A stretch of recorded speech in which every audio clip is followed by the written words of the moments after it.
Bienvenidas y bienvenidos una tarde más a estas 17ª jornadas de patrimonio riojano. Ya sabéis que el ciclo completo lo estamos dedicando a las arquitecturas defensivas, a los castillos y que bueno, la primera charla estuvo prácticamente lleno. Hoy estamos unos poquitos menos, pero seguro que bien avenidos. También hicimos ya la primera de las salidas. Yo creo que llenazo, éxito total. Y que además pudo venir también más gente, ¿no? de la que en un principio estaba incluso apuntada, porque se quedó un huequito libre y bueno, oye, es de agradecer, ¿no? que cupiéramos todos. Y en la segunda de las charlas vamos a hablar del tema central de mi tesis doctoral, como son las arquitecturas defensivas llamadas torres fuerte. No torres fuertes, eso... La S esa sobra, ¿vale? Es torres fuerte. ¿Por qué? Porque no es que sean fuertes las torres, sino que es un fuerte, un pequeño fuerte, una fortaleza. Y bueno, es paradójico, ¿no?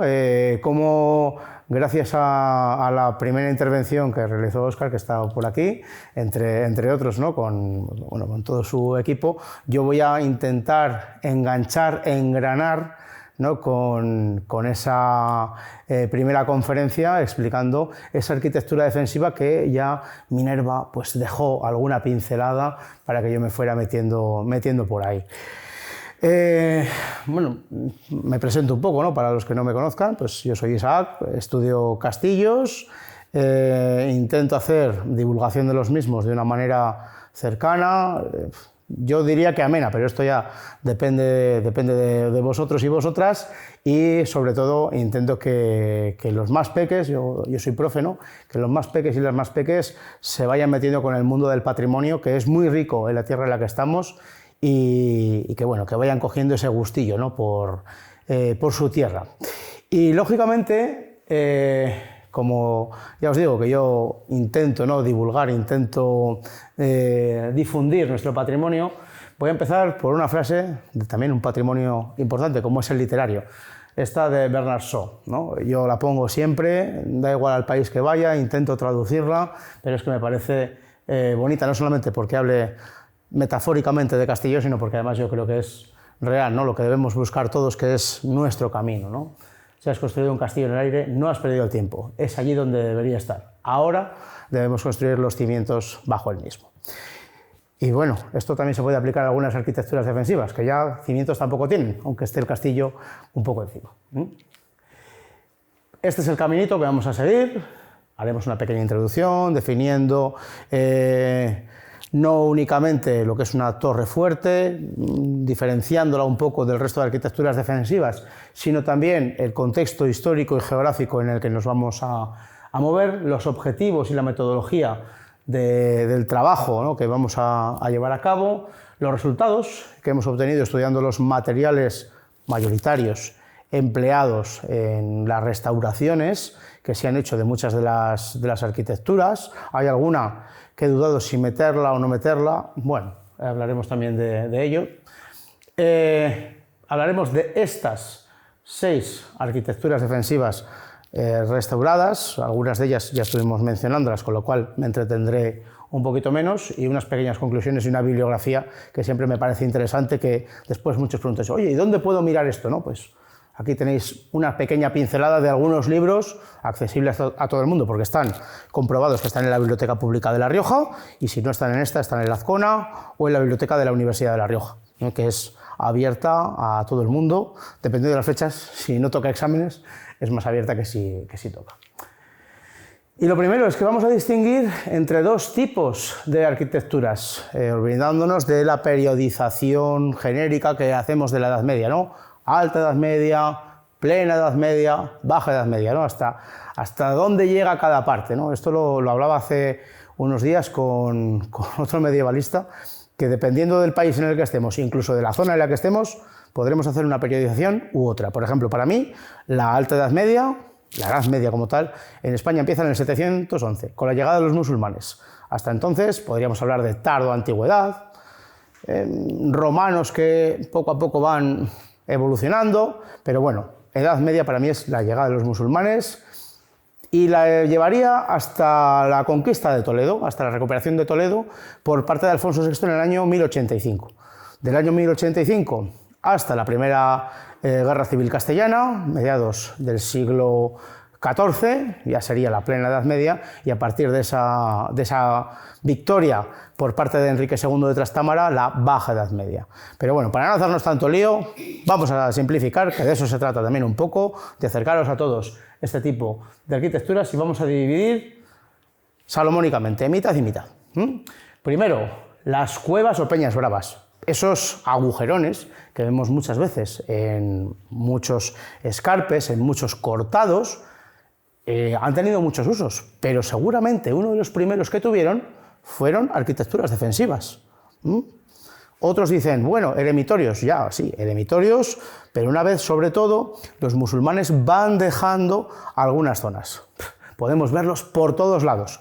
Nájera, en Logroño, en mi pueblo, en Murillo, en toda la zona de Leza, en toda la zona del Cidacos. Bueno, es que tenemos ejemplos a patadas. A patadas. Evidentemente no todas son del mismo periodo, evidentemente no todas son o fueron arquitecturas defensivas y evidentemente no todas están igualmente bien conservadas. Pero bueno, sí que nos hace darnos cuenta de una cosa. Lo que es la defensa ya la teníamos. En algún momento ya empezamos a tener defensas e incluso desde época romana. Dos ejemplos claros, por no irnos más lejos. Uno en un extremo, otro en el otro. Aro y por otro lado Calahorra. Ya había arquitecturas defensivas. Eran ciudades amuralladas, eran pequeños emplazamientos. Si nos vamos a sitios igual un poco menos conocidos, la torre de Torremontalvo parece que tiene un origen romano, una pequeña torre que defendía esa intersección del Najerilla con el Ebro. Bueno, puede ser, ¿no?, que así existiera. Atalayas y torres de vigilancia, ¿no? En un principio muchas de estas torres fuertes pudieron nacer incluso como torres de vigilancia, torres de señales de algún tipo, a veces acústicas, a veces visuales. Eso es lo de menos ahora mismo, ¿no? Saber que tendríamos, por ejemplo, algunas en Viguera, algunas también en Nalda, que posteriormente ya fueron evolucionando hacia un castillo. Otras, muchas de ellas, las teníamos en la zona de Rioja Baja, en el entorno del Cidacos, en el entorno del Yerga, teníamos alguna. Bueno, que había bastantes ejemplos, básicamente porque además eran económicas de hacer. Normalmente eran entramados de madera, construidos para elevarnos un poquito y poder ver, casi siempre además conectadas entre ellas. No todas estaban conectadas entre sí, pero sí, gran parte de ellas estaban conectadas. Y los castillos roqueros, bueno, alguno estuvo por aquí, ¿no?, en la excursión que hicimos, que nadie se nos mató, además, así que estupendamente bien. No es poco, no es poco para la primera, no es poco, yo me lesioné el lunes un poco, pero esto no cuenta. Y, joder, como no, pues ejemplo claro, Clavijo, Jubera, yo creo que son los dos más conocidos, más importantes y emblemáticos. Estamos hablando, fijaros, uno, seguramente el castillo por historia más importante de La Rioja, como es el de Clavijo, ¿no? No en todas las comunidades se puede decir que Santiago se apareció para defendernos. Bueno, todas estos mitos y leyendas que todos conocemos. Y Jubera, el castillo de los Luna, que ahí es nada, una de las familias más importantes que hemos tenido en La Rioja y que además, hablando en cuanto a dimensiones, es el más grande de La Rioja. Y bien conservado en cuanto a sus formas, las barbacanas, los muros, los contramuros, bueno, que tenemos una arquitectura defensiva excepcional y que ojalá algún día le encarguen a Óscar restaurar, porque sé que quedaría excelentemente bien. Igual necesitas 2 vidas, para retocarlo bien, porque está el tema complicado, ¿no? El Castillo Jubera está un poquito como está, pero bueno, no está mal. Castillos Fortaleza, aquí también tenemos que hablar de un castillo en el que estuvimos el sábado pasado, como es el Castillo de Robles del Castillo. Castillos muy defensivos, muy abruptos, pero no tan heterogéneos en la forma de ser como es los castillos roqueros, siempre con esa forma cuadrangular, rectangular, con 4 torrecitas en los extremos, a veces una pequeña muralla perimetral, a veces un fosito. Bueno, Interesante, ¿no? Interesante. Por ejemplo, un buen ejemplo también podría ser el de Sagazarra, en este sentido. Palacios fortificados, la gran casa de Casa la Reina, tenemos ahí un palacio fortificado maravilloso. Los que hayáis ido últimamente no os asustéis mucho, hay unos cuantos tablones, unas cuantas trancas que evitan que se caigan los muros. No os preocupéis, que parece que no se lo van a dejar caer y que en algún momento van a reiniciar las actividades, ¿no? Los cortijos, menos estudiados, poco estudiados en algunos casos aquí en La Rioja, pero de mucho interés, como por ejemplo el de Tudelilla. Aquí en Logroño también tenemos un barrio, el barrio del Cortijo, porque había un pequeño cortijo. Tenemos en Aldea Nueva de Ebro, tenemos en mi pueblo, tenemos en Murillo, de hecho la patrona, ¿no? La Virgen del Cortijo. Y que esta arquitectura defensiva es muy particular, porque no es una arquitectura en sí, son muchas casas juntitas que se ponen, se deja solamente una callecita, un acceso, se protege bien ese acceso y ya por lo menos no tendríamos, ¿no?, que vernos asediados en caso de que llegase el enemigo. Y las torres fuertes, que es la que trataremos. Hay gente, ¿no?, algunos estudiosos también de estos temas, que me dicen que por qué nunca meto los campanarios fortificados. Claro, los campanarios fortificados, ¿dónde los metemos? No es una torre, es verdad que no es una atalaya, es verdad que cuando la población era muy pequeña y no podía tener un cortijo, se fortificaba el campanario, pero bueno, no lo considero una arquitectura defensiva al uso, sino que es un campanario de iglesia que se fortifica. No tiene tampoco mucho más, ¿no?, en ese sentido. Así que esto es un poco el esbozo. ¿Y qué sería una torre fuerte?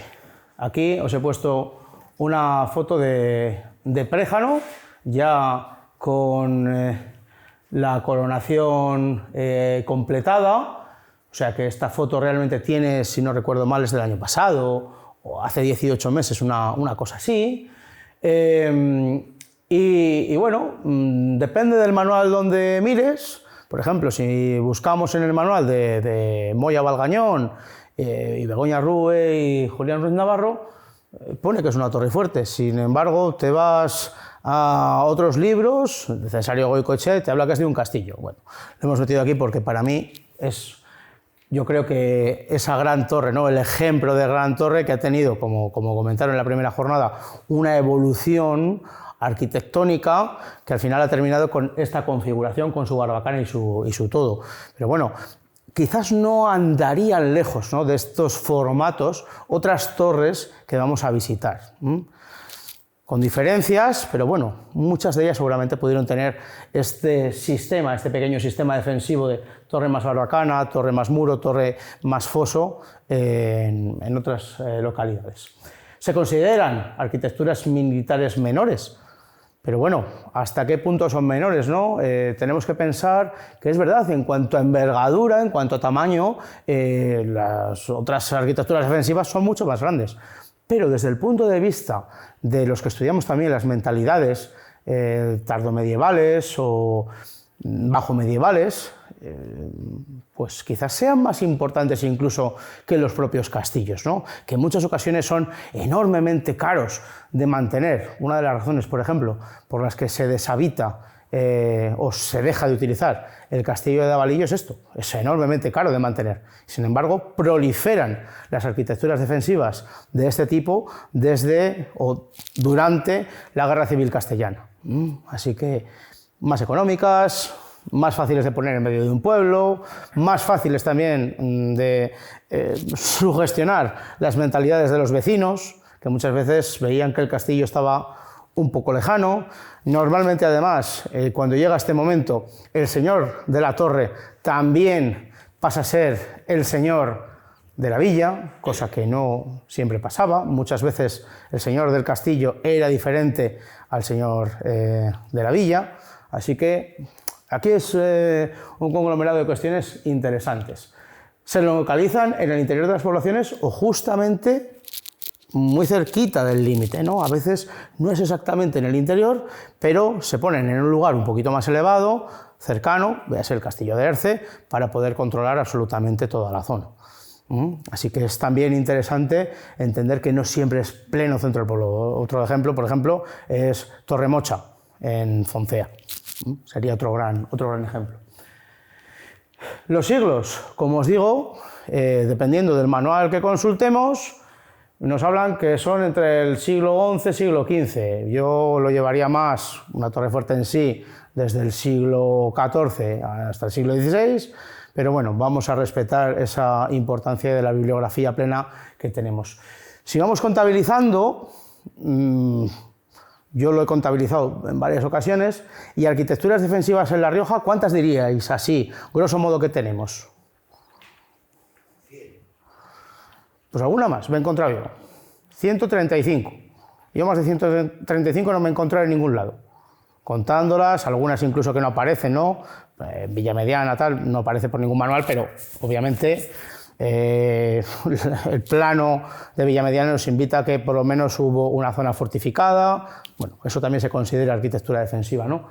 De esas 135 arquitecturas defensivas que en algún momento existieron en La Rioja, no todas al mismo tiempo, no todas en las mismas condiciones y no todas de la misma tipología, 35, según la bibliografía, insisto, se consideran torres fuertes, de las cuales hasta hoy nos han llegado con algún elemento distintivo, es decir, que podamos ver, que podamos tocar, que podamos fotografiar, 18 de ellas.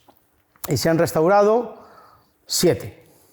7 se han podido recuperar para hacer algo. Las otras, pues de momento, siguen en una ruina que puede ser más o menos aguda o grave incluso.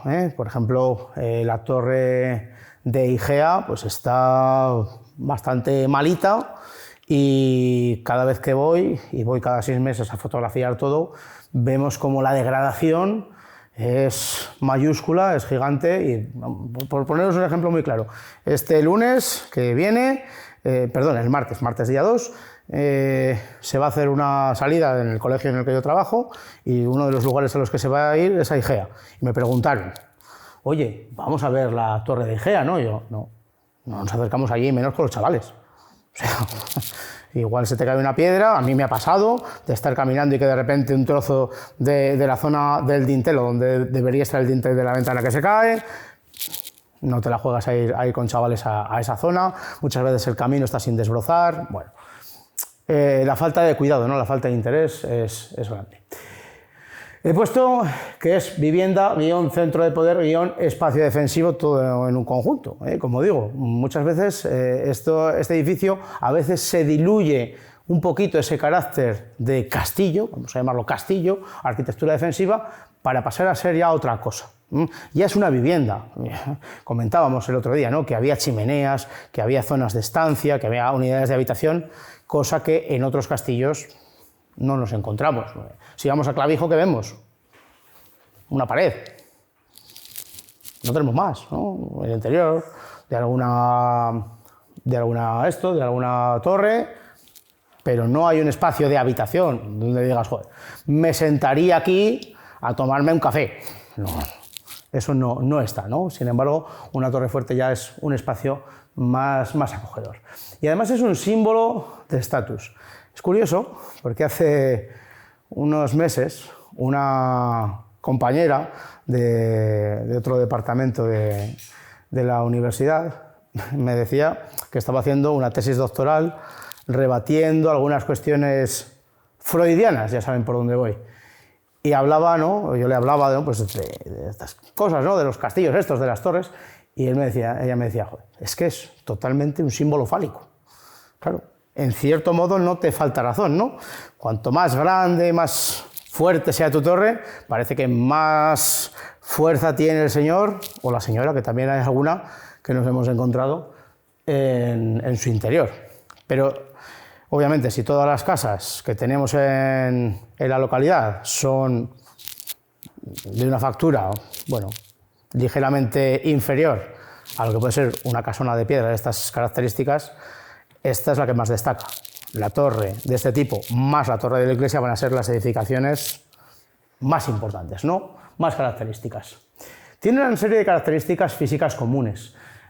Siempre te encuentras, ¿no?, con que cuando hablamos de una torre fuerte, el acceso original no debió estar a pie de calle, sino que estaba en la primera planta. Algunas fuentes te hablan, ¿no?, de una escalera de madera o una escala de estas que se recogen para poder subir. Bueno, esto parece ser que es así, ¿no?, con saeteras, aspilleras, ventanucos o vanos estrechos que nos encontramos en las plantas bajas, y que conforme vamos subiendo vamos encontrándonos una tipología de vanos mucho mayor y que además lógicamente es más amplia, ¿no?, porque pierde ese carácter un tanto defensivo y más habitacional. Y algunas de ellas además nos las encontramos en espacios muy bien definidos para defender lugares enclaves del Camino de Santiago. Distintas vías que iban sobre todo en la zona de Rioja Alta. Aquí me podrías hablar tú muchísimo más de lo que lo puedo hacer yo, pero al final son pequeñas torres que nos vamos a encontrar justamente al lado de lo que podría ser un camino o una vía, ¿no? Como que le aportan esa defensa extra, esa seguridad extra al peregrino. Tenemos que pensar que el peregrino en aquel momento no era como hoy, ¿no?, que vamos, yo mismo, ¿no?, qué bien, cada 5 kilómetros tengo un albergue, o me voy a tomar un vino en ese bar, o tengo un cajero automático, o llamo a un taxi, o a telemochila y me lo llevan. No. Si había que agarrarse el chambergo y dormir al lado de una roca, te agarrabas el chambergo y dormías al lado de una roca. Y sin embargo, muchas veces te encuentras con que estas torres es un espacio de seguridad para el peregrino, sobre todo en la zona de la Rioja Alta, en la comprendida entre Casalarreina y Cañas, donde tendríamos en algunos momentos un enorme bosque, el bosque de Ayuela, que era un bosque peligroso. No digo que no, era peligroso. Las dos grandes figuras, ¿no?, que crean o que conciben el Camino de Santiago en esa zona son Alfonso VI y el propio Domingo García. Y sin esas dos figuras no tendríamos el Camino de Santiago como hoy lo entendemos en toda esa zona. Entonces era una zona por la que ninguno de nosotros creo que nos gustaría pasar, no ya de noche, sino tampoco de día. Perdone, ¿pero por qué? Hombre, salteadores de caminos, los riesgos lógicos que puede haber en un bosque, ¿no? Lobos, bichos de distinta índole y sobre todo también el miedo que daba meterse en un sitio desconocido. Es cierto que el bosque de Ayuela, según algunas crónicas, nos vamos encontrando como que tiene algunos claros, algunos espacios en los que había no solamente las figuras como Domingo García, ¿no?, sino otros eremitas que van haciendo su labor, esta de recaminar, no existe ni ese verbo, ¿no?, reconducir, ¿no?, al peregrino para llevarle al camino seguro, que en ese momento estaba mucho más al norte, ¿de acuerdo? No pasaba justamente por medio como pasaría hoy en día. Desde el siglo XI nos encontramos con que en algunas de las pequeñas poblaciones en las que se encuentran estas torres fuertes tenemos un incremento importante en el poder de las élites locales. Seguro que habéis oído hablar de los Manso de Zúñiga, de los Luna, de los Ladrón, de los Vélez de Bar, tantos y tantos nombres de tantas y tantas familias. Pues muchas de ellas, igual no la línea principal, pero sí líneas secundarias, que no nos olvidemos, siguen siendo de la familia, se establecían en estas pequeñas poblaciones. Claro, esto es muy sencillo. Si tú tienes a la figura principal en, yo qué sé, Nájera, y a otra de las figuras principales, que es la abadesa de Cañas, y a otra que es el prior de San Millán de la Cogolla, y además tienes todos los castillitos por alrededor, ocupados, mantenidos por tu primo, por tu prima, por no sé quién, es difícil que pierdas el control de la zona, ¿no? Pues a partir del siglo XI esto lo vemos sobre todo en la zona de la Rioja Alta. Y este aumento de poder de las élites locales va a reflejarse en la construcción de torres unitarias defensivas.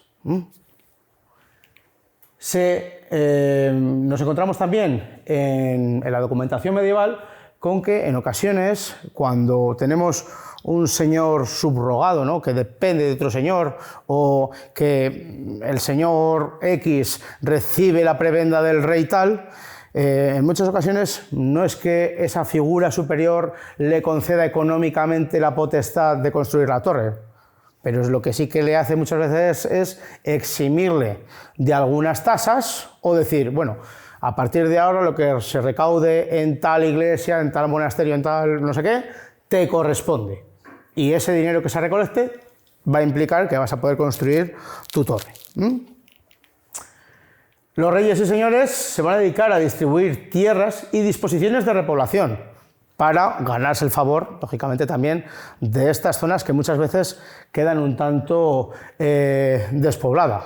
Lo vemos también en la donación de algunas torres que quedaron en desuso, pero que para atraer a personas, sobre todo ayudadas también por la enorme importancia de esos fueros que llegan muchas veces desde Francia, ¿no? Los fueros de francos a través del Camino de Santiago, van a conseguir que esa zona de La Rioja que queda muy despoblada, porque la gente se iba buscando, entre comillas, aventuras, ¿no? Buscando ventura, por ejemplo, cuando se va yendo esa reocupación cristiana hacia Calahorra, hasta el año 1045, cuando se recupera, pues lógicamente vemos como algunas zonas se quedan muy despobladas. Bueno, pues si a ti te dan unas tierras, te dan la torre, te dan no sé qué, pues vas ganando, vas recuperando X territorios.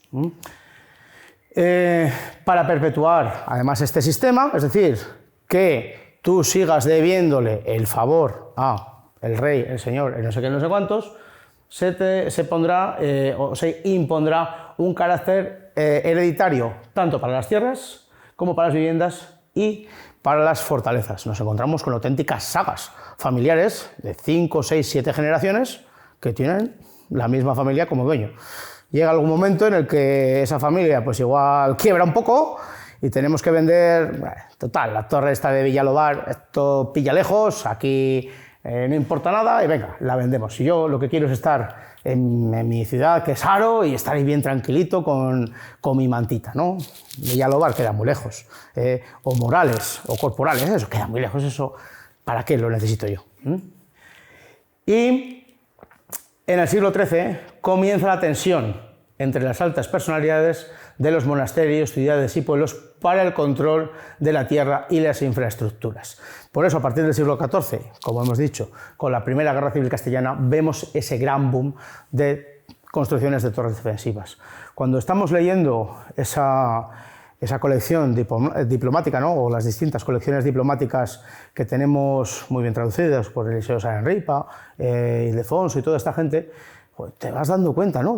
Madre mía, la gente al principio, allá por el siglo X, el siglo IX, incluso el siglo XI, todos o prácticamente todos, la gran mayoría tenían su casita, su hortus, es decir, su pequeño huerto, una piececita de viña, un pequeño trocito de cereal, vamos, que si eso lo gestionas un poco bien, junto con lo que recibes de las tierras comunales, no te da para vivir mal. Pero claro, llegan las crisis, llegan las guerras, y no da, como hoy en día, ¿no?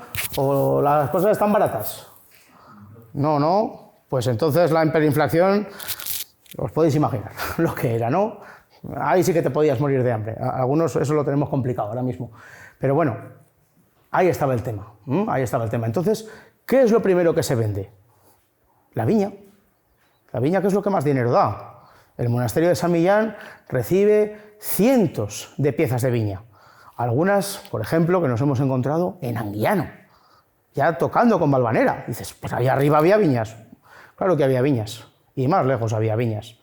Entonces esas, te das cuenta cómo se donan muchas veces eso, al monasterio de Valvanera, al monasterio de San Millán, a la Estrella, posteriormente, a Yerga, que también el monasterio de Yerga, que dependía del de Fitero, también recibe muchas viñas. De hecho, el Coto Redondo, que tiene buena parte de lo que es en día hoy la zona de Grábalos, Rincón de Olivedo, Alfaro, Autol, pertenece prácticamente por completo a Fitero. Curiosamente, va ganando importancia el monasterio de Fitero, va perdiendo importancia el castillo de Tudegen, castellano, siguen siendo castellanos ambos. Y esto es un poco lo que os quería comentar para que nos hagamos una idea de en qué momento nos estamos moviendo, ¿no? Mucha tensión y ya cuando llega la guerra civil, pues todo explota, al final te pones de un lado o de otro, te haces del Barça o del Madrid, Pedro I el cruel para unos, el justiciero para otros, Enrique II de Trastámara, y empezamos a espadazos y empezamos a tortas. Aquí tenemos el Juego de Tronos, aquí tenemos, como decías Enrique, uno de los capítulos, ¿no?, de la Guerra de los 100 años. Tú lo llamabas así el otro día. Bueno, pues es que en el fondo es eso, un capítulo más de la Guerra de los 100 años. Y todo esto pasa aquí, en 5.045 kilómetros cuadrados. La comunidad autónoma más pequeñita de España, un 1% de la superficie total de nuestro país, y sin embargo yo creo que uno de los lugares donde más cosas tenemos para ver por kilómetro cuadrado. No tenemos nada que envidiar, ni nos tienen nada que envidiar ninguno de nuestros vecinos. Pero fijaros ya la diferencia que tenemos tan grande entre la zona del valle, zona norte, zona sur, zona de la sierra, los distintos valles. Esto es una auténtica gozada. Y cuando vas a poner los puntitos, ¿no?, las chinchetitas de dónde están las cosas. ¿Qué pasa? ¿No funciona ahora esto? ¿Se me acabó la pila en el primer momento? Anda, narices. Ah, no, se ha quedado esto. Ah, vale. Vale, sí. Te encuentras con esto, que empiezas a poner puntos y dices, concho, que tanta cosa había. Ostras, y lo que nos queda, porque estoy seguro que si me meto en archivos que todavía no he consultado, alguna cosa me encontraré. Alguna torre, alguna atalaya, algún puesto, algo, en el camino Cabras. Seguro que algo me encuentro. De hecho, estoy seguro que en el Iregua, una vez que acaba la calzata y empieza el camino Cabras, seguro que había alguna cosa. Seguro que si busco me encuentro algo, pero todavía dadme tiempo. Me parece, perdona, Sí. en San Román de Cameros hay un término, la Torre de San Juan. Ya te digo que todavía no he llegado a algunos sitios.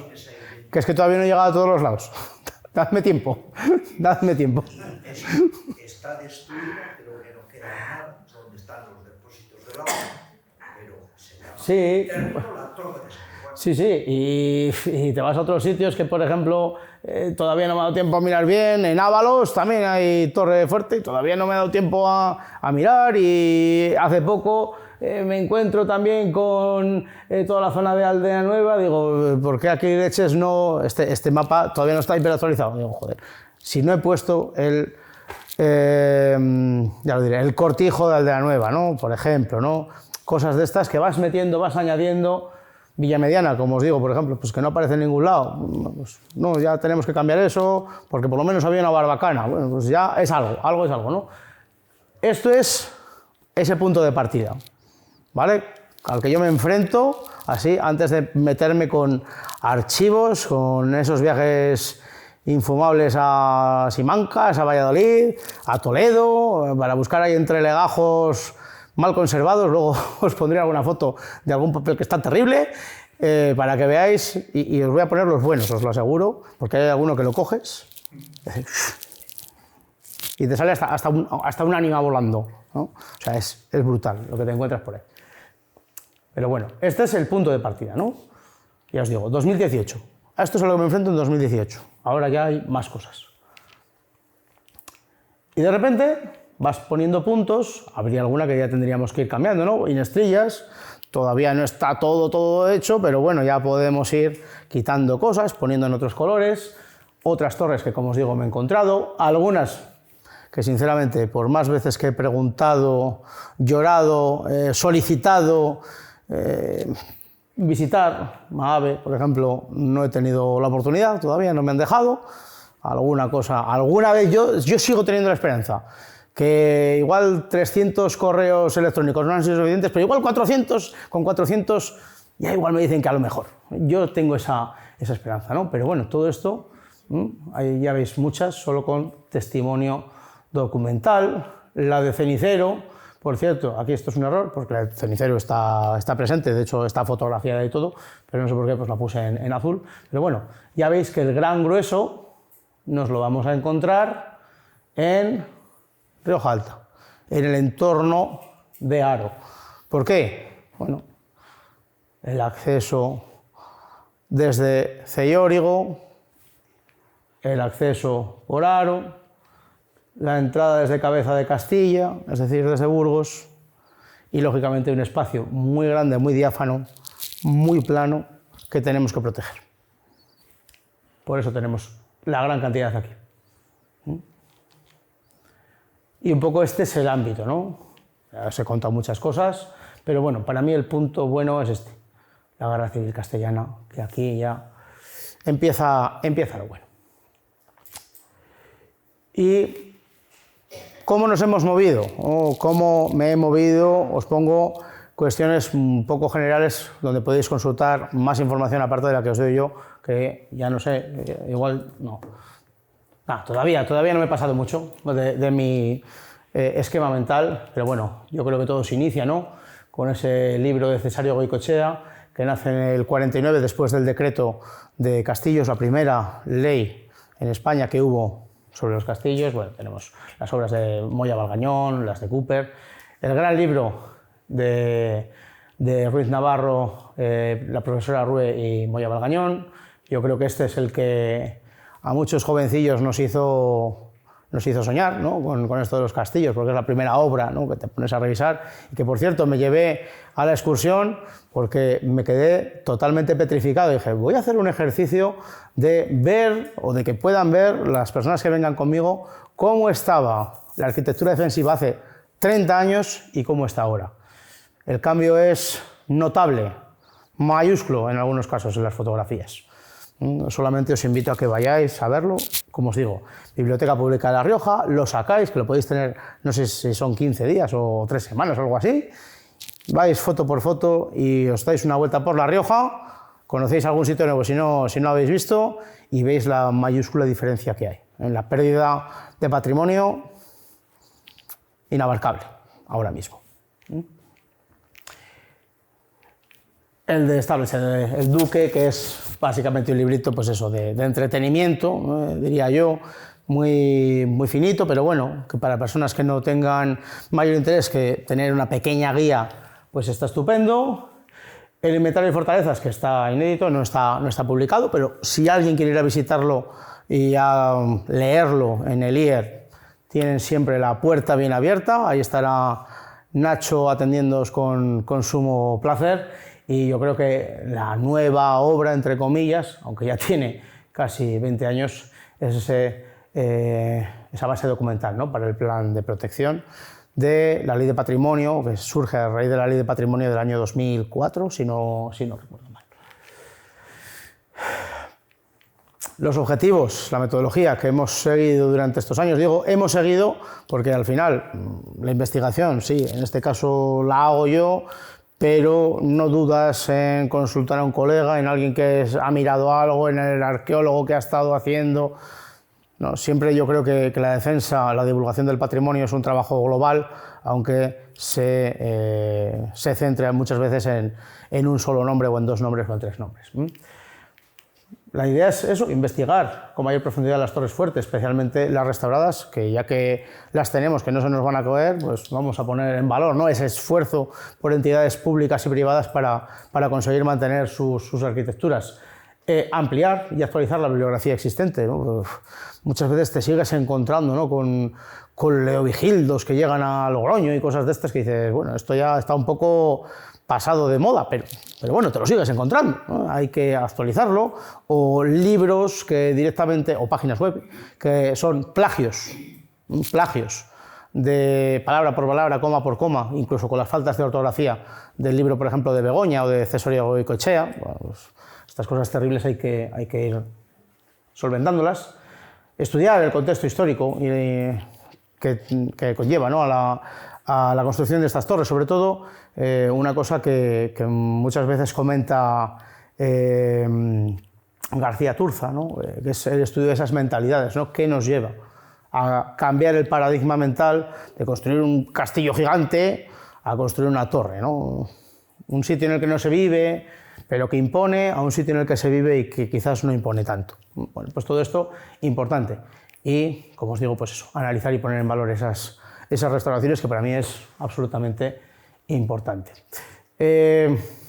Yo creo que para las personas que no sepáis más o menos cómo funcionamos, también lo he simplificado mucho, ¿no? Yo creo que en un par de diapositivas o así, tenemos una parte que es trabajo de campo y el trabajo de gabinete, ¿no? Son las dos grandes partes que hacemos, luego hay otras muchas cosas, ¿no? Pero bueno, el trabajo de campo, bueno, pues lo primero que tenemos que hacer, si queremos afrontar las torres fuertes o los cortijos o yo qué sé, o las fiestas patronales de IGEA entre los años 82 y 83, pues es acercarnos a la bibliografía y ver qué se dice de ello, ¿no? Periódicos de la época, revistas, todo tipo, todo nos vale para ver cómo nos podemos acercar a esta arquitectura defensiva en este caso.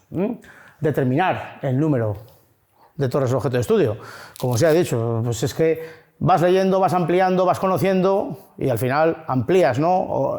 Tu horizonte, y no solamente tu horizonte, sino también te das cuenta de que muchas veces algunas cosas que tú consideras como muy buenas, pues igual no eran tan buenas, o igual no se tuvo tanto tiempo, o igual conviene revisarlo. La historia no está todo dicho, siempre hay que revisar todo. Consulta de fuentes bibliográficas generales y específicas. Tenemos ahora mismo dos grandes plataformas, hay muchas más, pero yo creo que dos que ya, yo por lo menos incluso como profesor estoy ya metiendo en mis alumnos de secundaria, ¿no? Mendeley y Dialnet. Joder, flipaban esto del Dialnet, tú les decías, no, Dialnet. Joder, ¿qué es eso, profe? Pues mira, esto es un sitio que tú metes el nombre de una revista y si la tienen en la base, joder, pues puedes ver, en algunos casos incluso el texto completo o el resumen de un artículo o el tal. Y esto ya, para una persona de segundo de la ESO, es un avance muy grande.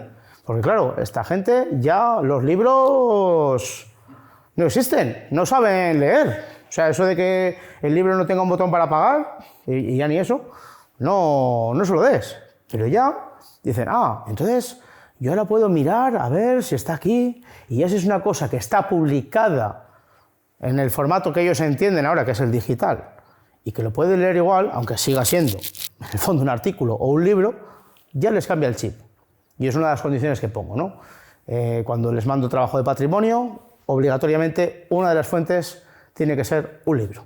Están rebuscadas las obras para que precisamente sean accesibles y que tengamos información para ello.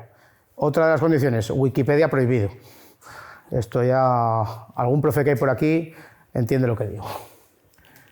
Luego, cada X meses vamos a tomar fotografías de todos estos sitios.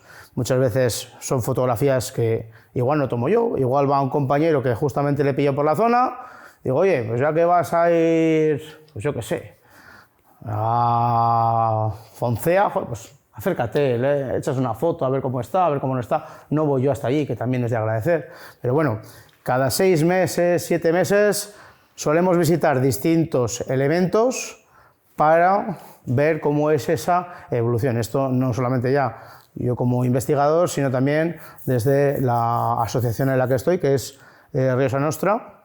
Por cierto, gracias por haber venido a esto y no a lo del Bosonic, que les estarán dando de tortas ahí en el Ateneo. Agradezco que seáis pacifistas y pacíficos y queréis venir a estas cosas. Y bueno, siempre es interesante ver eso, cómo en apenas unos meses vemos esa degradación, es que es absoluta. O sea, yo, por ejemplo, ya os he puesto el ejemplo de IGEA, pero es que siento ser pesado con este ejemplo, es que es abrumador. Sí, tengo alguna foto, de hecho, reciente, he quitado una porque me he deprimido, Y luego, consultar los proyectos de restauración en archivos públicos y privados, ¿no? Estudios de arquitectura, ayuntamientos, archivos personales de personas que te abren su casa para hacerlo. El tema de algunos ayuntamientos, pues bueno, en algunos muy bien, porque lo tienen todo muy organizadito. En otros, pues como hace no mucho tiempo me tocó en Anguciana, sírvete, que aquello es la selva. Ahí te puedes encontrar con todo lo que quieras. Y os presento algunas de las torres que bueno, he estudiado, ¿no? La de Villalba de Rioja me gustaría enseñaros algo más. No son tan fálicas como dice tu compañera. No, estas concretamente no. Estas concretamente no. Luego te enseño alguna que sí que parece, bueno, bien. Pero de Villalba de Rioja me gustaría enseñaros algo más de la torre, pero es que solo quedan los ventanucos estos, que antes de desmontar la torre, el vecino de al lado pues cogió y lo puso en la casa que estaba construyendo. También creo, por lo que me han dicho algunos del pueblo, que reaprovechó la piedra para hacer alguna zona. Cosas que pasan, ¿no? Esto no hace falta que nos vayamos hace 40, 50 años. Año 2004, 2005, 2007, nos encontramos de esto. La de Cellórigo, una de las de Cellórigo. Porque en Cellórigo teníamos dos, por lo menos, más un castillo. Un pueblo tan pequeño, 2 torres fuertes y un castillo. ¿Pero esto qué es? Si ahí no vive nadie. Claro, ahora, pensemos en lo que implicaba en la Edad Media. Un cerro perfecto, desde el cual controlas 300 grados, puedes ver prácticamente desde ahí hasta el San Lorenzo sin ningún tipo de problema. Si te apuras y el día está bien, hasta Davalillo. Joder, es que es un punto estratégico. Ahí tenemos que poner algo. Joder, que se pusieron todo lo que quisieron. Foncea, hoy en día reaprovechada. Bueno, reaprovechada entre comillas, porque es el cementerio. Así que si alguno o alguna se pasea, que no le dé mucho yuyu. Vale, no pasa nada. Aquí veis la torre de acceso, la puerta de acceso a la torre, que se encuentra en un plano elevado, ¿de acuerdo? Una de las saeteras. No sabemos qué altura original pudo tener esta torre, lo que nos queda ahora son 14 metros. Bueno, normalmente suelen andar en torno a los 20, así que por lo menos, digamos que le faltan 6. Y para algunos la Torre Fuerte de Alberite, para otros el Palacio Fuerte de Alberite, para otros la Torre de Doña Urraca. Hoy en día 2 viviendas independientes, pero que en su momento fueron la misma casa. Aquí tenéis la puerta elevada, ya veis a qué altura está el coche. En este ladito de aquí, no he puesto la foto, pero conservamos una aspillera muy alta, muy larga, perdón, no muy alta, bueno, también está alta, muy larga y con forma de I. No es una línea, sino que hace un poquito la forma de la I. Se dice también, esto también tendríamos que hacer algún tipo de estudio, si tuviéramos dinero suficiente y tiempo para todo, ¿no? De esos pasadizos que había entre los castillos y algunas edificaciones religiosas. Parece ser que en este caso, en el caso de Alberite, es real. Yo nunca he encontrado a la persona que me ha dicho que lo enseña, pero parece ser que existe. Así que si alguno de ustedes ha estado en ese pasadizo que lleva desde la Torre de Doña Urraca hasta la iglesia de Alberite, por favor que me lo diga, porque estaré encantado de escuchar esa historia. Pero bueno, ya veis que esta, en este caso, se ha conservado porque se ha reconvertido en una vivienda particular, en 2 viviendas en este caso. Los archivos que hemos consultado, bueno, este del Archivo Provincial de La Rioja, ya veis, el bocado que le faltaba, aquí alguna gotita que según ibas pasando la página se iba desprendiendo, algunas con firma, ¿no? En este caso es de Davalillo. Esta es del Archivo de Nobleza de Toledo, ya veis cómo está, ¿no? En muchas ocasiones con esas manchas enormes de humedad que deterioran notablemente el papel y que hace la consulta muy complicada, más todas las partes, ¿no?, que van faltando. Esto es a lo que nos enfrentamos habitualmente, eso de que tengas una colección diplomática ya todo traducidito, ahí bien, joder, eso es una gozada, pero no está siempre, ¿de acuerdo? No está siempre. Y luego el trabajo de gabinete, ¿no? El trabajo de gabinete consiste en la organización y sistematización de todo lo que hacemos mediante tablas y fichas. Yo tengo fichas y fichas y fichas que voy actualizando cada vez que voy a ver una torre o un castillo, con unas tablas de Excel también que ya pues las tienes ahí medio programadas para que te hagan la suma, la resta y no sé qué. O sea, algo muy, muy sencillo. Extraemos todos los datos, esquematizamos el trabajo y luego ya hacemos esa elaboración del trabajo científica y accesible en la medida que nos lo permite, ¿no? pues una introducción, un estado de la cuestión, unos objetivos, una metodología, un contexto histórico, los sistemas constructivos, las torres fuertes, las conclusiones, una bibliografía, en este caso, y esas torres a las que nos enfrentamos, ¿no? Bueno, aquí tenemos la de Muro de Aguas, que quedan solamente dos liencitos del muro perimetral, lo que debió ser en algún momento un vano, y que bueno, pues el escarpe en el que está se van cayendo trozos, pero esta zona se ha recuperado muy bien como un parque, ¿no? Muy agradable en el que estar, al lado también de los restos de la iglesia, una foto antigua de Inestrillas, todavía sin restaurar toda la zona de la entrada, ¿no? Que se ha recuperado con el acceso, con la escalera. La foto de Igea, esta ya os digo que es del año pasado. Bueno, toda esta parte se ha caído un trozo de lo que fue un vano alto, o creemos que fue un vano alto, se ha caído toda esta parte. Esta es la foto del dintel que os decía, que todo esto estaba y ahora está aquí, en el suelo, y estos mechinales, estos agujeritos que tenemos aquí, pues bueno,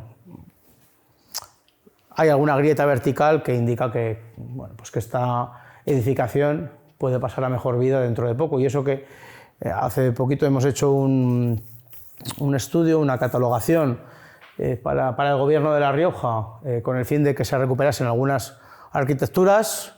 Se puso mucho interés, es decir, que bueno, pues esta torre es recuperable, se puede trabajar para hacer un pequeño centro de interpretación, un pequeño inicio de una ruta paleontológica que se planteaban hacer, porque pilla vamos, no sé, 700 metros, 800 metros del inicio de la ruta, y bueno, pues digamos que no hubo mucho interés, ¿no? Pese a que creemos que esta es una de las partes más interesantes, más recuperables. Aquí tenemos otras, les he dicho por ejemplo la de Cenicero antes, ¿no? Que esta simplemente la tenía fotografiada aquí en la calle Trinquete. La de Santurde, que algunos de mis alumnos son de Santurde y los de Santurde no conocían que tenían el castillo. Ya cuando les llevas por allá y dices, ah, mirad, subiros por arriba y miréis lo que hay, te encuentras ahí con unos depósitos así de agua para regar y la mula mecanizada y los azadones, y dices, ah, bueno, por lo menos tiene su uso, ¿eh? Por lo menos tiene su uso, pero que bueno, las piedras de la coronación se están cayendo rápidamente.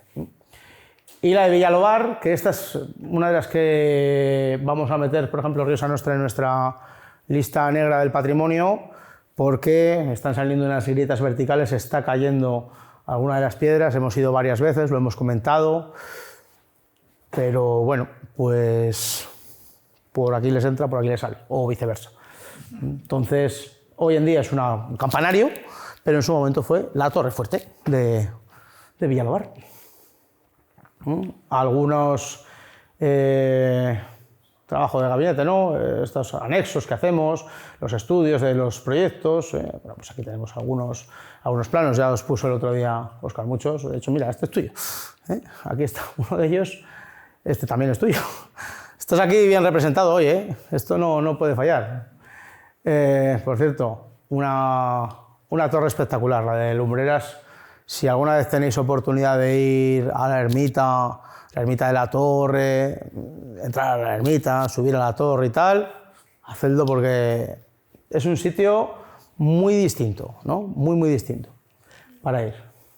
Y luego, mayoritariamente nos hemos encontrado a la hora de restaurar con que tenemos una división, ¿no? Entre los materiales de fábrica, y os digo que es una división muy genérica, ¿vale? Podríamos indagar mucho más, tipos de madera en tipos de no sé qué, tipos de no sé cuánto. Bueno, pues tenemos la piedra, que la encontramos, lógicamente, en su mayoría en el interior, en las almas de los muros. Pues encontramos morrillo, ripio, elementos de, bueno, pues, de despiece, ¿no? En el exterior, pues arenisca, granito, dependiendo un poco de donde estemos. Ladrillo, también estás encontrando en pisos superiores, en recrecimientos que se hacen. Maderas, en interiores, estructuras cubiertas, ¿no? En caso de que quedasen, teja árabe, nos hemos encontrado también, restos Eso es muy curioso, que tú te vas a un castillo y de repente te encuentras ahí tejas y te encuentras cosas y dices, coño, ¿esto dónde ha salido? Y dices, es que en algún momento esto tuvo cobertura. Ahora no.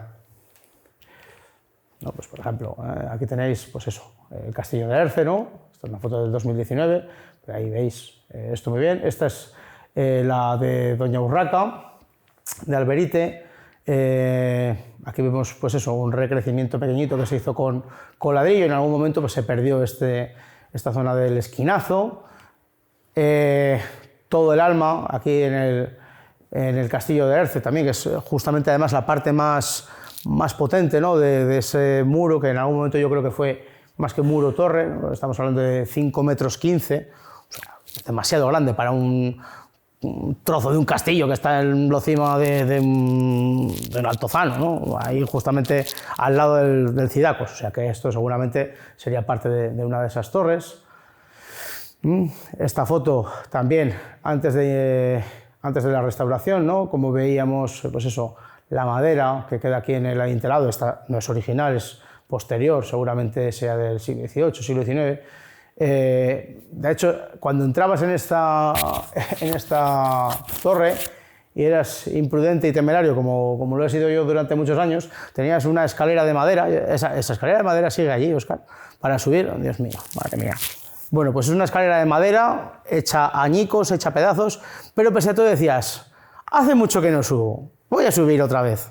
Y te subías, algún peldaño pues crujía, entonces subías más rápido para evitar romperlo, para evitar matarte, pero la foto desde la ventana de arriba era muy buena. Luego había que tener narices también para bajar y te solías pegar un poco de brinco porque no te fiabas nada de esa escalera. Esta foto es de Óscar, cómo estaba la torre antes de su restauración, estos pegotes.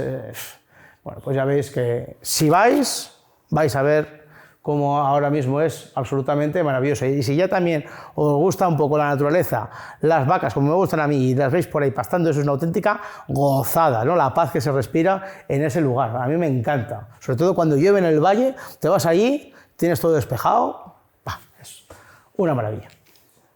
Luego los materiales nuevos, ¿no? Pues el hormigón y el cemento, que a veces pues, tiene que ser el último recurso.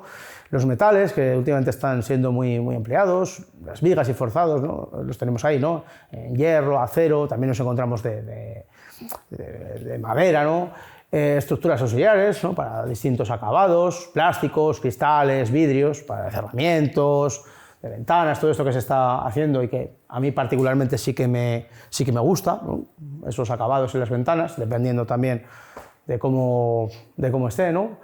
Pues aquí vemos, por ejemplo, ¿no? En esta torre de Anguciana, cómo se hace esa segunda coronación en el año 1930. Los monjes que estaban allí no se les debió ocurrir otra cosa. Vamos a poner otra corona más, que no hace falta, pero la ponemos. Y claro, el hormigón se ha degradado mucho más rápido de lo que lo ha hecho la piedra. Y cuando fueron a restaurarla, se dieron cuenta de que si no restauramos el hormigón, igual la piedra se viene abajo también. Entonces hubo que hacer esa doble lectura, ¿no? Estos distintos pegotes, distintas intervenciones, de distintos colores también, en Erce. Paco, que no sé quién será, pero imagino que sería el que puso el pegote de cemento, que además pone Paco estuvo aquí, ahí lo tenéis, Paco estuvo aquí, con las manos de sus chiquillos o chiquillas, también puestas ahí, pero bueno, Paco Gosgir, y siempre le llamamos así, Paco Gosgir. Y bueno, estas cuestiones nos las tomamos a chufa, las tomamos con humor, pero con esto es con lo que hay que acabar, ¿no? Porque dan mala sensación. Parece que muchas veces nos tomamos la restauración del patrimonio como una cuestión menor y esto no es una cuestión menor. Que se nos caiga un edificio que supuestamente es del año 1212, pues no es una cuestión menor. Mi opinión, ¿vale? Antes, no lo he comentado aquí, esta otra persona con la que he hablado también pues, de la importancia, ¿no? Que están tomando ahora estas estructuras metálicas, estas escalinatas, bien para hacer una especie de miradores, como es el caso de de Briones, también ese ejercicio que os he comentado que hice antes de la visita a los castillos, ¿no? Joder, me pasé también por el de Briones, que es una de mis localidades favoritas. Ver la torre sin la escalera, dije, ostras, es que ya no me acuerdo, ¿no?, de cómo era ese castillo sin esa escalera, ¿no? O el vaciado que se hizo en la Torre Fuerte de Baños de Rioja, que hoy en día es pues una especie de casa rural, guión, hotel rural, como lo queréis llamar, bastante chulo, porque han pintado y adecuado las habitaciones al estilo medieval, lo han hecho ellos. Oye, pues ya está, es su casa, la decoración pues la ponen ellos, ¿no? Pero bueno, sí que ha habido un interés por recuperar los mechinales y los espacios de habitación originales, y de hecho se ha hecho con una cubierta plana, una terraza, que la verdad es que si no corre viento y no llueve, es una auténtica gozada la visión que tenemos también de 360 grados desde este punto. Aquí tenemos una salida a lo que en su momento fue la entrada principal, que hoy en día es el único balcón, es la única habitación que tiene balcón, la de la primera planta, ¿no? O bueno, estos cartelones, en los que también se emplean pues eso, metales, metacrilatos, para indicar dónde está todo, ¿no? Importante también esto. Aquí tenemos un ejemplo, ¿no? También el de Santurde, que esta foto ya tiene unos años, hoy en día el cartel está bastante más quemadillo, pintado, pero bueno, sigo manteniendo esta, en algún momento quizás lo cambien y pongan un cartel que se lea, o los cristales tintados, en este caso también se me ha ido la olla de cómo se llama este material. Oh, alabastro, gracias. El alabastro que se pone, ¿no? También interesante, ¿no?, para recuperar el torreón de Haro, donde está parte de la colección del arte contemporáneo que tenemos en el Museo de La Rioja, recomendable para aquellas personas que no hayan ido. Yo creo que es una de las visitas ahora mismo obligatorias en la ciudad jarrera. Y ya veis, ya metiéndonos en la parte final, algunas cosas que se han hecho en las torres, ¿no? Por ejemplo, cuando se hace la coronación, fijaros, ¿no?, las grietas, pérdida de material que hay en la zona del hormigón. Aproximadamente, los datos que yo he podido consultar, siempre aproximados, imagino que no saldrá todo, ¿no, Óscar? Aquí no habrá esos cierres de obra, esos no sé qué, esos no sé cuántos. Lo que yo he podido consultar, la suma que haces con la calculadora, te sale, pues eso, unos 103.000 euros. Joder, 103.000 euros para una corona, que es caro o barato. Bueno, pues igual a veces no es ni caro ni barato, igual solamente es necesario. El otro día tuve una pequeña conversación con una política de esta región, que hablábamos de la importancia bueno, pues que a veces, ¿no?, para tomar una decisión sobre el patrimonio había que tirar hacia la derecha o tirar hacia la izquierda. Me decía ella, digo, mira, con todos mis respetos, lo importante del patrimonio no es tirar hacia la derecha o tirar hacia la izquierda, es que no se tire. Esa es yo creo que lo importante, ¿no? Pues además en este caso, en el caso de Anguciana, entre que el dueño no está por la labor de venderlo y que el edificio cada vez va peor y que nadie hace nada, ¿qué futuro tendrá?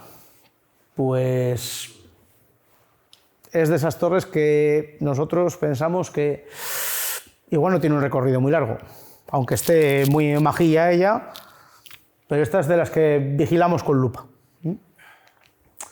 O la Torre Fuerte de Baños, fijaros cómo estaba antes, me limité a poner 2 fotos para no poner chorrocientas, pero en esta, cuando hablaba con los dueños de la torre, me decían, compramos la torre muy barata para intentar hacer esto. Aparte de que no recibimos ninguna ayuda, yo no sé hasta qué punto no supieron pedir la ayuda o no supieron buscar la ayuda, o no quisieron, o vete a saber, pero yo sé que lo han hecho, gran parte lo han hecho ellos, pero a mí hubo una cosa que me llamó muchísimo la atención, dice, no te haces la idea de la cantidad de años que esta torre debió estar cerrada.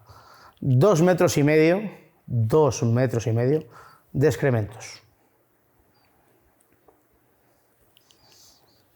son muchos metros. Hay fotos, no las he querido poner. Hay fotos, os lo juro, no las he querido poner, porque me desagrada hasta ponerlas. Es alucinante.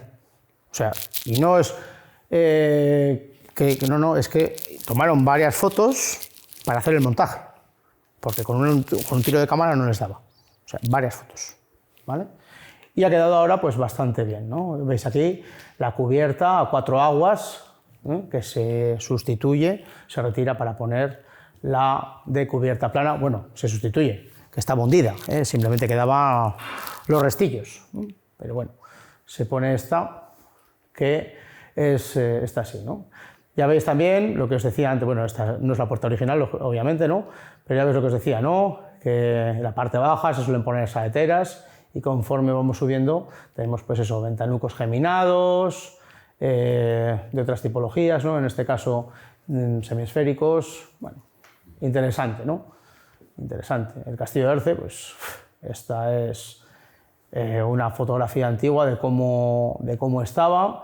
A mí esto siempre me dice Kiko Aldama cuando voy a su pueblo, dice, es que Isaac, yo me acuerdo de cuando era pequeño y no tenía cabeza, claro, que jugabas a tirar las piedras peña abajo. Y si con todas las que tiramos todavía quedaba esto, es que la obra tenía que ser muy buena. Ya, claro, pero lo mismo que no teníamos cabeza antes, ahora estamos ayudando a que los de ahora sí que tengan cabeza, que el mal y el granuja lo hemos hecho todos. Entonces, yo creo que es un proyecto muy interesante lo que se ha hecho. Se ha rehabilitado la parte interior de lo que sería la torre, se ha puesto una pequeña escalera de caracol en una de las esquinas, en uno de los vértices, y puedes subir al resto del muro, no queda mucho, 2 paredes, pero joder, subirte ahí una noche de estas de verano, que además no tienes nada de contaminación lumínica, o como decíamos otro día, ¿no? A Robles del Castillo, plantar ahí el telescopio y ponerte a ver nuestro universo cercano es una auténtica gozada. Yo, si no habéis hecho, os recomiendo. Los que sois alumnos de José Antonio de Fede, les obligáis a que vayan y os lleven porque es una auténtica gozada. De hecho, también se hacen una cosa muy interesante que es recitales de poesía y además ponen el telescopio también para poder ver, ¿no? Lo que... pues, cosas, ¿no? Cositas que se hacen en los pueblos. Lumbreras, aquí, Óscar, si quieres salir a comentar algo, pero la cubierta se cambia, la delicadeza, ¿no? De que no apoye todo sobre la obra original, el tejado a 4 aguas, el entorno, fijaros que limpito con las zonas de evacuación de agua. Yo creo que esta obra de Potosí, esto, ¿no? O el de Preja, ¿no? También que he puesto, ya que he puesto las que estaban ya terminadas, ¿no? Antes, ya veis las distintas fases, ¿no? Que, lo que nos comentaba Óscar, que faltaba parte de este fardallón ya recuperado en distintos lugares, la puerta de acceso, ¿no? A esa barbacana que también nos comentaba para poder acceder por un lugar seguro, no tener que subirse a toda esa zona de la plataforma didáctica. Por cierto, muy interesante, eso lo tenéis que recuperar. Eso hay que volver a construirlo porque es una auténtica maravilla. Y luego la de Torre Montalvo, que claro, aquí me ha pasado un poco como con Maave, ¿no? Que son varios hermanos, la familia es muy extensa, parece que hay ahí muchas cosas intestinas y unos son los dueños de la iglesia, otros de la casa, otros de la torre, y al final pues unos te dejan, otros no te dejan, la documentación que necesitas la tiene uno, luego vas a consultar la que tiene él y que como mi hermano no te la ha dejado, pues tampoco te la dejo yo. Intentas por 1000 sitios y al final, pues bueno, todo lo más que me han dejado a la hora de hacer fotografías tampoco te dejan hacer, a no ser que estés fuera, pero todo lo más que me han dejado es en el interior, en el jardincillo, hacer alguna fotografía, 3 o 4, no me han dejado hacer más. O sea que también vemos, ¿no? Las dificultades a las que muchas veces nos someten, ¿no? A los que igual pues estamos empezando o no tenemos tanto renombre, pues bueno, pues esta es la peculiaridad, ¿no? Pero bueno, esta torre además es, yo creo que muy conocida, ¿no? Por todos hemos ido a Haro, o Yauri, o a Briones, por la Nacional, y de repente entras por Torre Montalvo y te la encuentras ahí y dices, oye, ¿y esto de dónde ha salido? Y está la Guardia Civil justamente al lado esperándote para soplar y con el radar y todas estas cosas. Y joder, es una auténtica maravilla. Eso sí, ya han puesto hasta un cartel de que no se puede ni parar adelante, ni ahí puedes aparcar. Te tienes que ir hasta los contenedores y tampoco te acerques mucho si están. Porque ya os digo que no te miran muy bien. No te miran muy bien. Así que aquí no pueden informarme del precio, pero sí que por otros lugares, ¿no? Vas viendo en qué ha consistido cada una de las restauraciones. Han ido haciendo restauración por cada piso y la última pues fue esa cubierta, ¿no? Donde quitaban unos tablones que había y le han puesto un ventanal bastante chulo, y lo último que yo supe es que igual ponían ahí una, ¿cómo se llama?, una chimenea vikinga, una cocina vikinga de estas así como en medio y unas mesas y tal. Bueno, pues oye, en tu casa lo que quieras pues. Y bueno, pues esto, un poco las conclusiones, ¿no? Que no se habían tratado las torres fuertes de manera individual. Ahora es la primera vez que se van tratando de manera individual, pocas estudiadas a veces desde el punto de vista histórico y patrimonial. A no ser que vayas a hacer una restauración, no te encuentras mucha documentación de una torre fuerte. Sí que se menciona en algún sitio un castillo. Dices, jo, un castillo o una torre, ¿no? Vas ahí, te quedas ahí muchas veces con la duda, ¿no? Tenemos que poner en valor esos esfuerzos por restaurar, lo que cuesta, ¿no? Lo comentábamos la semana pasada, ¿no? ¿Qué solución ponemos a una escalera? No nos damos cuenta de que saber ponerle solución a una escalera o saber cómo vamos a poner las distintas pisas, los distintos pisos holladeros, pues es una decisión que debe ser tomada desde la calma, desde la pausa, desde la reflexión, y no intentar hacerlo todo rápido, porque muchas veces al hacer todo rápido pues no se hace del modo adecuado. Así que los que estáis metidos en esto tenéis ahí, vamos, el cielo ganado. La reutilización con finalidades diferentes a las originales. Obviamente es que no podemos pensar en vamos a restaurar un castillo para hacer un castillo. No, es que ya todo aquello pasó. Ya no hay guerras ni racias contra los musulmanes, ni tenemos unos enfrentamientos entre el Reino de Navarra y el Reino de Castilla. No, todo eso ya no existe, ¿no? Y tenemos que intentar ser también un poco flexibles a la hora de entender que si se restaura, se debe restaurar para algo, debe tener una finalidad. De nada nos sirve, vamos a restaurarlo y luego lo dejamos cerrado. No, si volvemos a dejarlo cerrado, si lo volvemos a dejar en desuso, eso va a ir otra vez en contra de la edificación que se ha restaurado. Aunque todas las arquitecturas militares están protegidas por el decreto o desde el decreto del 49, solo hay 4 BICs en La Rioja, curiosamente. Bueno, pues esto igual también tenemos que lucharlo, ¿no? Ninguna de las torres fuertes además es BIC. Bueno, pues igual también tenemos que empezar a pensar en la importancia de este tipo de estructuras.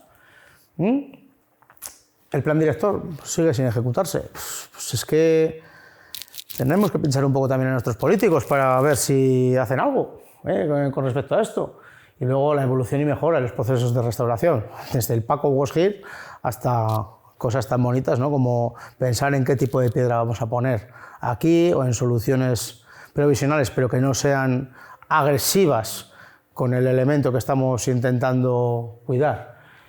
Y muchas veces, pues eso, medidas de conservación insuficientes, patrimonio olvidado. Esto es un tema del que ya nos cansamos, ¿no? Intentamos poner siempre la parte optimista, ¿no? Por ejemplo, hace poco los bancos de Pradillo que se han recuperado, ¿no? Maravilloso, joder, sí. Pero es que por cada cosa, por cada elemento que se restaura, perdemos 10. Perdemos 10. El otro día en Robres, ¿os acordáis que os comentaba? Joder, el castillo. Pero que es que esa iglesia que está enfrente se cayó durante la pandemia. Y vas y hablas con la gente, con los del pueblo, y una vez se cayó la iglesia, que ya estaba en ruinas, te dicen, no, es que aquí durante 15 años nadie ha venido a ver esto. Se ha caído y ahora es cuando empezó a venir la gente. Tócate las narices, ¿no? Tantas espadañas que tenemos en el Alto Jubera, se nos están cayendo. Torremuña, es que Torremuña lo vamos a perder cualquier día. Y lo tenemos ahí, es un pedazo de iglesia alucinante. Pues es que es así, ¿no? Así que tenemos que seguir insistiendo, tenemos que seguir pidiéndoles a nuestros políticos que nos echen una mano, al capital privado también que nos eche una mano a conservar todo esto. Tenemos muy buenos profesionales aquí en La Rioja, que van a hacer un trabajo excelente, que no hace falta buscar a veces excentricidades, que lo más sencillo, lo más elegante, suele ser lo mejor, algo que no distorsione con la arquitectura que estamos intentando recuperar, que tiene 600 años de historia detrás, que el patrimonio es de todos y nuestra obligación es mantenerlo o mejorarlo para la siguiente generación, aunque sea de un particular. Es obligación de todos. ¿Vale? Y un poquito de bibliografía, bueno, que ya os he metido antes alguna, pero bueno, que yo creo que es interesante. Por ejemplo, el de González Varas, ¿no? Que es uno de los clásicos de conservación de bienes culturales y tal. Para entender, por ejemplo, la importancia, yo qué sé, de la Carta de Atenas, ¿no? La importancia de la Carta de Atenas. Joder, pues es que es importantísima. Estamos hablando de que tiene ya casi 100 años, pero que tenemos que darle ahí caña, ¿no? Y decir, joder, que es que se han hecho cosas, llevamos mucho tiempo haciendo cosas, vamos a seguir haciendo cosas. Y todo esto. Así que, muchas gracias.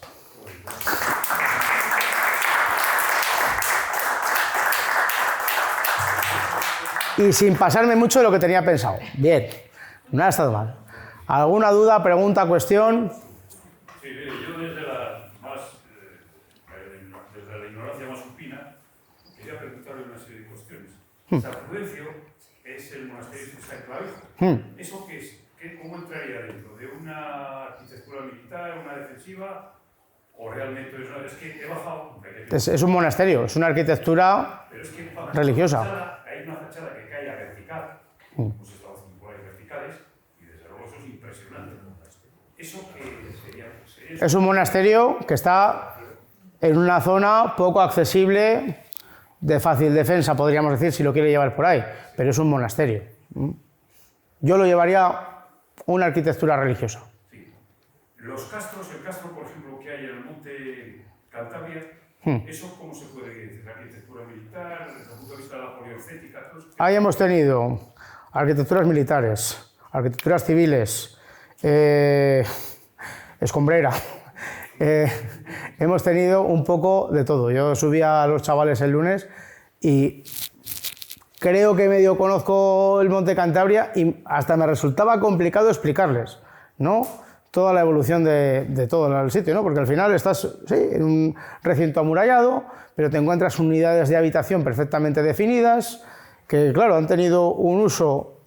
Si te pones a leer la documentación, a mí yo me pongo un poco nervioso porque pone que es desde hace 2900 años. Bueno, vamos a creérnoslo. Que luego durante la Edad Media vuelve a tener uso, que luego no, y luego te encuentras algún sitio que te dice que las guerras carlistas también tuvo uso, pero tú te pones allí y ahí no hay más que vientos fríos y desagradables por todos lados. Pero ¿quién se va a querer quedar aquí? Entonces, para mí es una ciudad, o vamos a decir, un emplazamiento fortificado. Y por último, la arquitectura, ¿ahí existe arquitectura militar dentro de las cercanías? Cuando digo cercanías, digo prácticamente pegando en las orillas del Ebro. ¿Que sean arquitecturas defensivas? Sí, a su paso por la Rioja, lógicamente. Pues estamos hablando, mire, el día 6, 7 de mayo, ese domingo, a una pequeña intervención en la cadena SER y vamos a hablar de San Vicente, Briones de Avalillo. Todo eso, ese triángulo mágico para mí, era parte de un sistema defensivo en la frontera septentrional, que es como se le llamaba al Ebro. Perdón, he dicho Briones de Avalillo y qué más.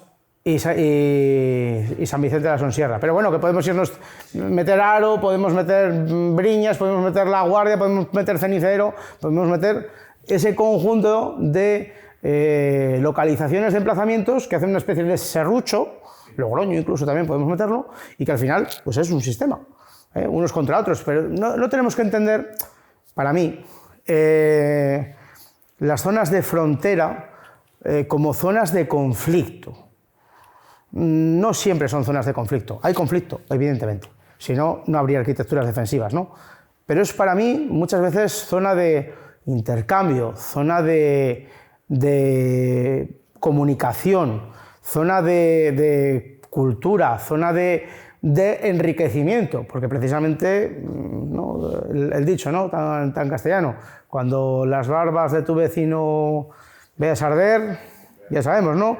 Muchas veces tenemos esa simbiosis, que lógicamente los de Logroño nos hemos pegado toda la vida tortas con los de Viana, con los de Ollón y con los de La Guardia, pues sí, ¿no? Ese también otro dicho, ¿no? Francés, vasco y navarro y de barro. Bueno, pues un dicho logroñés tan ridículo como otros tantos que tenemos, pero que al final dan a entender eso. Pero ¿qué sería Logroño sin el Camino de Santiago? Nada. ¿Por dónde pasa el Camino de Santiago antes de llegar a Logroño? Vale, sí, cogemos el ramal del Ebro, me dirá alguno, bien, me da igual. Viene de Navarra. Sin eso, nosotros no seríamos lo que somos. No seríamos lo que somos. Si no hubiera existido ese cerco de Logroño, esa intervención de Carlos V, que ahora está tan de moda, ¿no? Logroño no tendría esa importancia si no hubiera sido la puerta de Castilla. No hubiera tenido esa importancia. Al final, sí, zona de conflicto, pero también zona de intercambio, zona de cultura, zona de muchas cosas.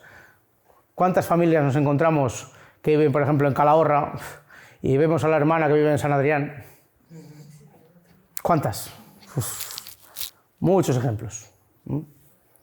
Por no centralizar todo el Logroño. Y yo tengo una pregunta porque yo estudio así Bellas Artes y la verdad que mi conocimiento de historia es muy general y básico.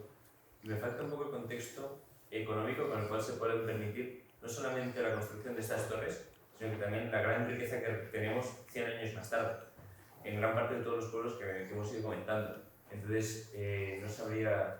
La Rioja siempre ha sido una tierra todo por vino. Rica, no solo el vino, también el vino. Pero tenemos que pensar que Logroño era una de las ciudades comerciales del norte de España.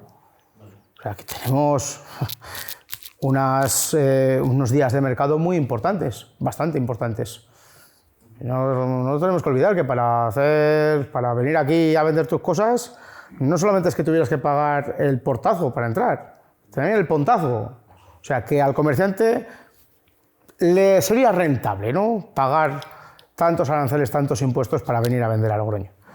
Claro, en el momento en el que tienes una serie de motores económicos en toda la zona del valle, especialmente en la zona del valle, va a haber otras zonas que, entre comillas, pueden resultar menos favorecidas o más pobres o más lo que quieras, llamarlo como quieras tú, pero en el fondo también se van a beneficiar.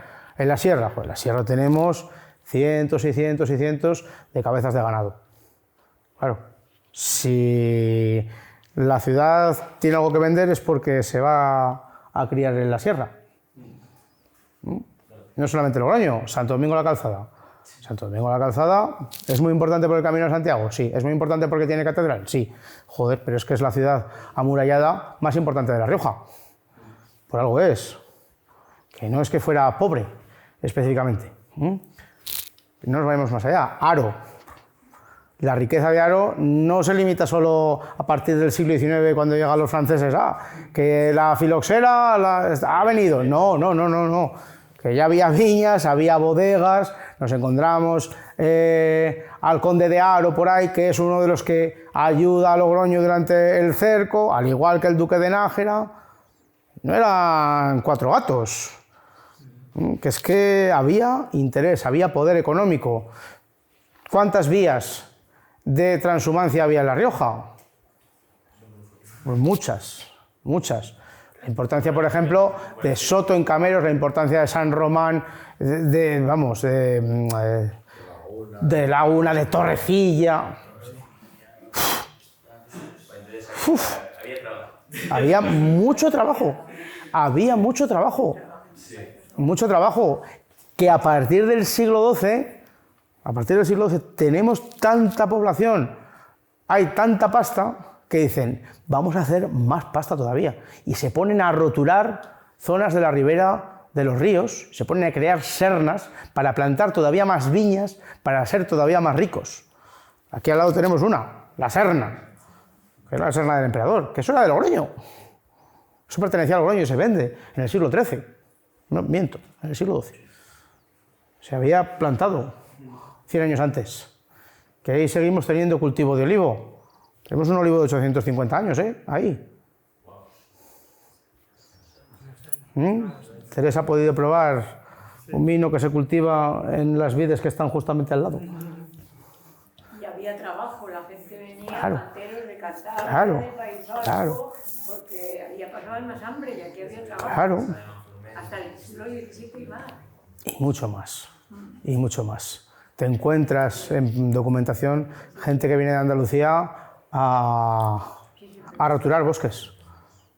Porque allí no hay. Y aquí mucho bosque, se vienen porque la madera es vital. Tenemos uno de los grandes ejemplos de la historia, por lo menos del norte, de cómo se asola un bosque para tener madera. El bosque de Ayora. El bosque de Ayora, en 300 años, Que era muy peligroso. se lo han comido. Es que era muy peligroso y hacía falta mucha madera. En la labor del cister. El cister no llega a Yerga por casualidad. No. Alfonso VII está muy bien. El obispo de Pamplona, muy bien. Pero ¿a quién le hace caso? ¿Al obispo de Pamplona o al de Calahorra? ¿Al de Calahorra? ¿Nunca has oído eso de ¿tienes más poder que el obispo de Calahorra? Pues es que por algo es. Calahorra que parece Washington. Es que tenemos que tener esa... No sigo, no, hasta ahí, me he quedado. Yo ya sabéis que respetuoso siempre. Pero estamos hablando de una de las grandes ciudades romanas. Está ahí, Calahorra. Es que puedes ir a verla. Está ahí mismo. Media hora en coche por la autopista. Y a comerte pinchos y de todo. ¿Eh? Yo vengo desde Ares en Cacho. Pues mira. Sí, Pero que es lo mismo, ¿no? Ir a Calahorra, prácticamente lo mismo. Pero que tienes muchos ejemplos, muchos ejemplos. El solar de Valdosera, Tejada, es que dinero, nobleza. Joder, los Luna, la familia de los Luna. La familia que tiene un papa, ¿sabes? El Papa Luna. Que, coño, ¿cuántas en La Rioja pueden decir eso? Que es que hay muchas cosas de las que podemos presumir, no van a gloriarnos, pero sí presumir. Y las 4 piedras que tenemos amontonadas en muchos sitios es una de ellas. De hecho, es más, la cuatricolor, la roblavera o roblambera, uno de los colorcitos, el amarillo, simboliza el patrimonio. Aparte de las cosas estas que queramos decir, el rojo es el vino, no. Tenéis en la página del Parlamento lo que significa cada color de manera oficial. Y el amarillo es el patrimonio. En el himno no oficial de La Rioja, ¿no? La Rioja existe, pero no es. El primer párrafo, la primera estrofa entera es del patrimonio. Pero bueno, la creación también mucho de La Rioja se debió a lo que lo dejó asolado el Cid, ¿no? Que lo dejó arrasado. El Cid no gusta en La Rioja. A nosotros nos gusta el malo que es Alfonso VI. Se ganaba su dinero, por cierto, muy bien ganado, porque era muy bueno. No he dicho lo contrario. Pero que a nosotros, que en La Rioja nos gusta el malo, que es Alfonso VI, eso también le digo. Asoló. Sí, pero a ver, La Rioja como tal, al final nace, como muchas regiones, en el siglo XVIII, con esas asociaciones de amigos del país, ¿no? Que se van juntando en determinados pueblos, Fuenmayor uno de ellos, y ahí es cuando nace La Rioja. La Rioja... No, me refiero al territorio, no el término ni el... Mira, el territorio, aquí te lo pongo. Inribo di Oga, Becerro Galicano, año 1082. Ya aparece el nombre de La Rioja, por cierto. En la misma página aparece por primera vez también el nombre de Castilla, pero más abajo. Que quede claro, ¿eh? Más abajo. Siempre, cuidado, que quede claro el tema. Entonces, por eso, muchas veces, ustedes esto lo han vivido más que yo, ¿no? Cuando estaban ahí los 32 antes de que La Rioja se escribiera con L mayúscula y fuera con L minúscula, ¿no? Aquello del artículo 154, ¿no? Comunidades históricas, no históricas. Ya te ponía los 900 años, 900 años. O sea, fíjate tú si es región histórica o no, pero que es una... La riqueza se generó también mucho porque fue una tierra tan arrasada, que tuvo beneficios fiscales, lo cual favoreció el puente en el Ebro para el Camino de Santiago y la repoblación de... Ojo, no tengo... Has abierto una cantidad de melones en una frase tremenda. A ver, Mentira, ¿verdad? para mí, y esto ya es opinión personal, particular, los grandes motores, Camino de Santiago, fueros, monasterios, catedrales Y el suelo.